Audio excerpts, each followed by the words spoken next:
A sombra dos pais. Eu nunca entendi completamente as nuances da palavra família. Para muitos, ela evoca imagens de amor, carinho e proteção. Para mim, era uma prisão de expectativas, autoritarismo e silêncio. Eu me chamo Lúcia, e estou prestes a contar uma história que talvez ninguém acredite, mas é a minha verdade. Meu pai, Alberto, era um homem de olhar severo e mãos pesadas. Seu bigode grosso e sua voz rouca intimidavam qualquer um que se aproximasse. A cidade inteira o conhecia como um homem de respeito, mas dentro de casa, ele era um tirano. Minha mãe, Maria, era uma mulher submissa, de olhos tristes e gestos contidos. Ela era a sombra de meu pai, seguindo-o silenciosamente, sem jamais contestar suas ordens. Desde que me lembro, minha vida foi marcada por regras rígidas e castigos severos. Meu pai controlava cada aspecto da nossa existência. O horário de acordar, o que devíamos vestir, o que podíamos comer, tudo era decidido por ele. E qualquer deslize, por menor que fosse, era punido com violência. Lembro-me de uma vez, aos 7 anos, quando derramei um copo de leite na mesa do jantar. A raiva em seus olhos foi instantânea, e a dor que senti ao ser arrastada pelo cabelo até meu quarto é algo que nunca esqueci. Minha mãe, por sua vez, nunca interveio. Em vez disso, ela chorava silenciosamente no canto, como se sua dor pudesse aliviar a minha. Eu a odiava por isso. Odiava sua fraqueza, sua incapacidade de me proteger. Mas, com o tempo, percebi que ela também era uma vítima, presa nas garras de um homem que a destruía pouco a pouco. À medida que crescia, a escola se tornou meu refúgio. Os livros eram meus amigos, os professores minhas figuras paternas e maternas. Foi lá que descobri minha paixão por escrever. As palavras me davam uma liberdade que nunca conheci em casa. Eu escrevia sobre mundos imaginários, onde pais eram gentis e mães eram fortes. Mas a realidade sempre me puxava de volta. No meu aniversário de 15 anos, ganhei meu primeiro diário. Foi um presente da professora de literatura, Dona Clara. Eu sabia que não podia levar o diário para casa, então o escondi na escola. Ali, eu despejava todas as minhas angústias, todos os segredos que não podia contar a ninguém. Escrevia sobre os gritos que ecoavam pelas paredes da nossa casa, sobre os hematomas que escondia com mangas compridas e sobre o desejo desesperado de escapar. Os anos passaram, e a situação em casa só piorou. Meu pai parecia encontrar prazer em nossa dor. Eu o via olhar para mim com um misto de desprezo e desejo que me deixava nauseada. Sua presença me sufocava, e cada toque seu era um lembrete de meu cativeiro. Minha mãe, cada vez mais fraca, começou a adoecer. A depressão a consumia, e eu sabia que era apenas uma questão de tempo até que ela desistisse completamente. Foi durante o último ano do ensino médio que conheci João. Ele era diferente de todos os rapazes da escola. Tinha um jeito calmo e uma gentileza que eu nunca havia encontrado em ninguém. Começamos a conversar, e logo ele se tornou minha tábua de salvação. Contei a ele sobre meu pai, sobre as noites em que eu chorava até adormecer e sobre meu desejo de fugir. João ouvia tudo com uma paciência infinita, e suas palavras de conforto eram como bálsamo para minha alma. Certa noite, enquanto eu escrevia em meu diário, minha mãe entrou em meu quarto. Seus olhos estavam inchados de tanto chorar, e ela segurava um envelope nas mãos. Lúcia, ela disse com a voz trêmula, eu não posso mais suportar isso. Eu preciso que você saia daqui. Vá viver sua vida. Fuja enquanto ainda pode. No envelope, havia dinheiro suficiente para que eu pudesse ir embora e começar de novo. Eu olhei para ela, surpresa, e senti uma dor aguda no peito. Pela primeira vez, vi coragem nos olhos de minha mãe. Naquela mesma noite, enquanto meu pai roncava no sofá, peguei uma mochila com algumas roupas, meu diário e o envelope.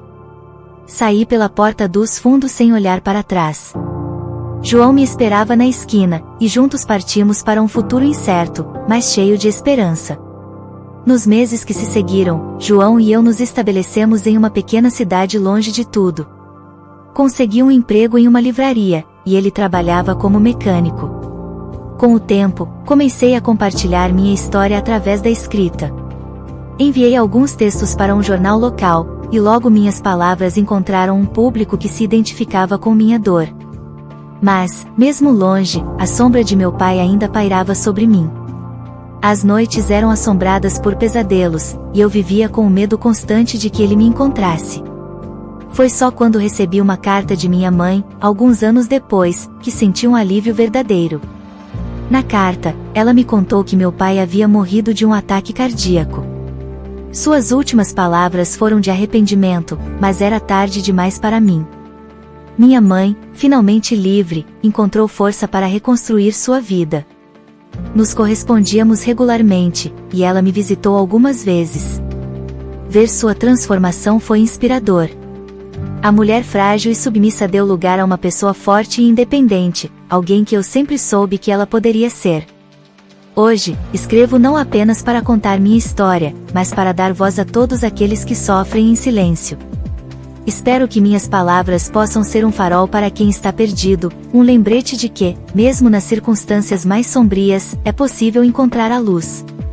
E, acima de tudo, que a coragem de um coração resiliente pode superar até os mais terríveis abusos. A sombra dos meus pais ainda está lá, mas agora é uma lembrança distante, uma advertência constante para nunca mais deixar que a escuridão me engula. Eu sou Lúcia, e esta é a minha verdade. Memórias de uma infância perdida. Na aldeia remota onde nasci, o tempo parecia fluir em um ritmo diferente do resto do mundo.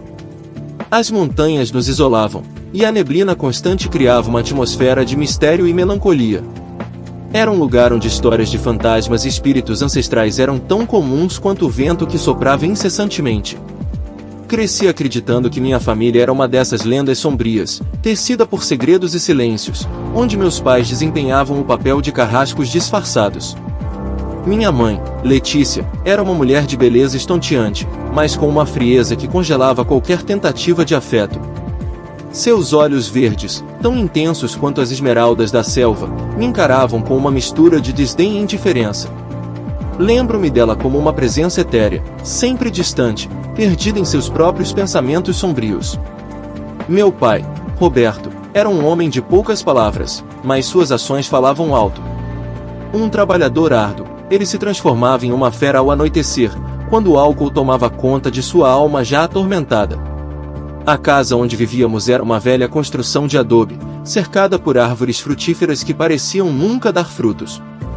As paredes estavam impregnadas de umidade, e o teto de palha ameaçava desmoronar a qualquer momento.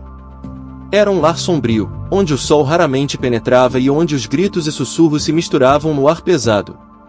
Minha infância foi marcada por momentos de terror silencioso. Cada passo que eu dava era calculado para não despertar a ira de meus pais. Lembro-me de uma noite em particular, quando eu tinha apenas 7 anos. Estava chovendo torrencialmente, e o barulho das gotas de água no telhado era quase ensurdecedor. Meus pais estavam na sala, discutindo ferozmente. As palavras de ódio se entrelaçavam com o som da tempestade, criando uma sinfonia de desespero. Eu estava escondido em meu quarto, tentando me tornar invisível. De repente, ouvi um estalo alto, seguido pelo som de vidro quebrado. Corri para a sala e vi minha mãe caída no chão, com sangue escorrendo de sua testa. Meu pai estava sobre ela, com os punhos cerrados, pronto para desferir mais golpes. Eu gritei, um grito primal que parecia sair das profundezas da minha alma. Ele parou e olhou para mim com olhos vazios, sem um traço de humanidade. Aquela imagem ficou gravada em minha mente como uma cicatriz eterna. Os dias seguintes foram um borrão de dor e confusão. Minha mãe, apesar de tudo, nunca denunciou meu pai. Ela vestia suas feridas com silêncio e resignação, como se acreditasse que merecia aquele sofrimento. E eu, um mero espectador impotente, só podia assistir enquanto minha família se desintegrava diante de meus olhos. À medida que fui crescendo, a violência se tornou uma constante em nossas vidas. Meu pai, sempre ausente durante o dia, retornava à noite como um demônio vingativo. Cada refeição era um campo minado, onde uma palavra ou gesto errado podia desencadear uma tempestade de raiva. Lembro-me de uma vez, aos 12 anos, quando derramei acidentalmente um copo de leite na mesa. Antes que eu pudesse me desculpar, meu pai se levantou de repente e me deu um tapa tão forte que caí no chão. Minha visão ficou turva, e o gosto metálico de sangue encheu minha boca. Ele não disse uma palavra, apenas se sentou novamente e continuou a comer como se nada tivesse acontecido. Minha mãe, Letícia, permanecia inabalável, uma esfinge em meio ao caos. Seus olhos, outrora vibrantes, agora eram poços de tristeza. Ela se movia pela casa como uma sombra, evitando qualquer confronto com meu pai.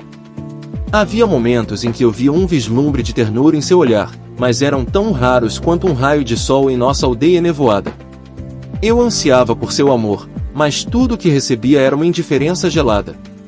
A escola era meu único refúgio. Lá, eu podia escapar, pelo menos temporariamente, do inferno que era minha casa. Eu me destacava nos estudos, talvez porque mergulhar nos livros me permitisse esquecer, ainda que por um momento, a realidade cruel que me aguardava. Meus professores notaram meu talento e incentivaram minha curiosidade, algo que eu nunca encontrara em minha própria família. Mas mesmo ali, a sombra de meus pais pairava sobre mim. Os outros alunos murmuravam sobre a família estranha no topo da colina, e eu carregava esse estigma como um fardo. Foi aos 16 anos que minha vida tomou um rumo inesperado. Certo dia, enquanto voltava da escola, encontrei uma velha senhora sentada na beira do caminho. Ela era conhecida na aldeia como Labruja, a bruxa, e muitos evitavam passar perto dela. Mas naquele dia, algo em seu olhar me atraiu. Ela me chamou com um gesto de mão e, hesitante, aproximei-me. Seus olhos eram profundos, cheios de uma sabedoria antiga. Ela segurou minha mão e disse: "Jovem, vejo em seus olhos uma tristeza que não pertence a alguém tão jovem. Sua alma está marcada por cicatrizes invisíveis, mas não irreparáveis. Você tem o poder de mudar seu destino, mas deve ser corajoso." Suas palavras ressoaram em meu coração como um eco distante. Agradeci e continuei meu caminho, mas aquelas palavras ficaram gravadas em minha mente. Naquela noite, enquanto ouvia os gritos abafados de meus pais, decidi que precisava sair dali. Não sabia como, mas aquela ideia se tornou meu farol em meio à escuridão.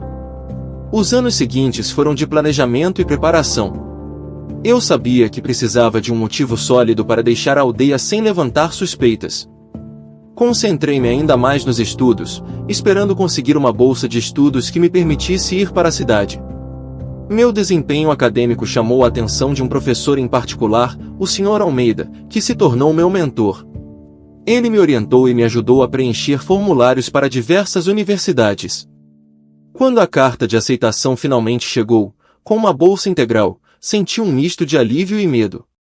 Eu estava prestes a deixar tudo o que conhecia para trás, mas a perspectiva de um futuro livre das garras de meus pais era irresistível. No dia em que parti, houve uma tempestade violenta. As árvores se curvavam sob a força do vento, e a chuva caía como lágrimas dos céus. Minha mãe, Letícia, me ajudou a arrumar as malas em silêncio. Seus olhos, ainda que distantes, pareciam um pouco mais suaves naquele dia. Meu pai, Roberto, não estava em casa. Eu não sabia se ele sequer se importaria com minha partida. Quando finalmente coloquei minha mochila nas costas e me preparei para sair, minha mãe se aproximou e, pela primeira vez em anos, me abraçou. Foi um abraço breve, quase imperceptível, mas nele senti todo o amor que ela nunca conseguirá expressar em palavras. "Cuide-se, meu filho", disse ela, sua voz tremendo. "Lembre-se de que você sempre terá um lar aqui, mesmo que seja apenas nas lembranças." Assenti, sem palavras. A caminhada até a estação de ônibus foi uma jornada solitária. A aldeia, com todas as suas lembranças dolorosas, parecia se dissolver na neblina. Quando finalmente embarquei no ônibus e ele começou a se mover, senti um peso enorme ser levantado de meus ombros. Estava deixando para trás uma vida de sofrimento, mas carregava comigo as cicatrizes que moldariam meu futuro. A vida na cidade foi um choque de realidade. Tudo era novo e assustador, mas também incrivelmente excitante. A universidade era um mundo em si, repleto de possibilidades. Fiz amigos que me aceitaram sem julgar meu passado, e encontrei mentores que me inspiraram a seguir meus sonhos. Estudar tornou-se minha válvula de escape, e pela primeira vez, senti que tinha controle sobre meu destino. Mas as cicatrizes da minha infância nunca desapareceram completamente. Havia noites em que os pesadelos me assombravam, trazendo de volta os gritos e a violência de minha casa. Em um desses momentos de vulnerabilidade, conheci Clara, uma colega de classe com uma alma gentil e um sorriso que parecia iluminar os dias mais sombrios. Ela percebeu minha dor sem que eu precisasse dizer uma palavra e, aos poucos, tornou-se uma presença constante em minha vida. Clara e eu passávamos horas conversando sobre nossos sonhos e medos. Ela compartilhava suas próprias histórias de luta e resiliência, e em seu apoio incondicional, encontrei uma nova força. Juntos, começamos a construir uma vida que parecia impossível durante minha infância. Depois de me formar, consegui um emprego em uma renomada empresa de arquitetura. O trabalho era desafiador, mas gratificante. Cada projeto que eu concluía era como um tijolo na construção da minha nova identidade. Clara e eu alugamos um pequeno apartamento no centro da cidade, e aos poucos, aquele espaço se tornou um verdadeiro lar, cheio de amor e compreensão. No entanto, por mais que tentasse, não conseguia me livrar completamente do passado. As lembranças de meus pais e da aldeia continuavam a assombrar meus pensamentos. Um dia, recebi uma carta da aldeia. Era de minha mãe. Suas palavras eram curtas e diretas, mas carregavam um peso enorme. Meu pai estava doente, muito doente, e ela não sabia quanto tempo ele ainda tinha. Pediu-me para voltar, nem que fosse apenas por um breve período, para que pudesse ver meu pai uma última vez. A leitura daquela carta trouxe à tona um turbilhão de emoções. Sentia raiva, dor e, de alguma forma, uma estranha sensação de dever. Clara percebeu minha angústia e, sem hesitar, disse que me acompanharia. Juntos, partimos para a aldeia, atravessando as mesmas montanhas que antes pareciam intransponíveis. Quando finalmente chegamos, fui tomado por uma sensação de déjà vu. A casa, as árvores frutíferas estéreis, a neblina constante, tudo estava exatamente como eu lembrava. Minha mãe nos recebeu com um abraço apertado, suas mãos agora mais fracas e trêmulas. Levou-nos até o quarto onde meu pai estava deitado. A figura outrora imponente estava reduzida a um homem frágil e abatido. Seus olhos, que tantas vezes me haviam encarado com fúria, agora estavam vazios e sem brilho. Sentado ao lado da cama, observei-o por um longo tempo.